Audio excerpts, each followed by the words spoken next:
ಅರೆ ರಾಧತ್ಗೆ ರಾಶಿ ದಿನ ಆಗೋತಲೆ ನೀನು ನೋಡಿ. ಇವತ್ತಿಗೆ ಬಂದೇ ಇಲ್ಲ ನೀನು.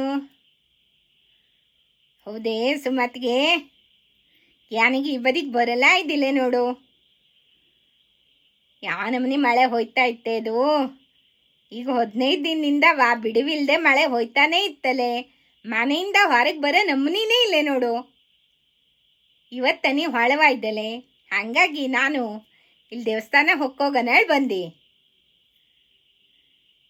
ಚಲೋ ಆತು ನೀನು ಸಿಕ್ಕಿದ್ಯಲೆ. ಯಮ್ಮನೇಲಿ ಈ ಸಲವ ಹಲಸಿನಕಾಯಿ ಹಪ್ಪಳನೂ ಮಾಡಲ್ಲ ಇದ್ದಿಲ್ಲ, ಹಲಸಿನಕಾಯಿ ಸಂಟಿಗೆನೂ ಮಾಡಲ್ಲ ಇದ್ದಿಲ್ಲ. ಹಲಸಿನಕಾಯಿ ಬೆಳೆದ್ದೇ ಇಲ್ಲ ಎನ್ನುವ. ಅಷ್ಟರೊಳಗೆ ಈ ನಮ್ನಿ ಮಳೆ ಹೋಯ್ತಾ ಇದ್ದು ನೋಡು. ಈ ಸಲ ಮಳೆಗಾಲದಲ್ಲೇ ಹಪ್ಪಳ ಮಾಡೋದೆ ಎಂಥದನ ನೋಡವೇ. ಇಷ್ಟು ಲಗುನೆ ಮಳೆ ಹಿಡಿದೋಗ್ತೋ ಗೊತ್ತೇ ಇದ್ದಿಲ್ಲ ನೋಡು.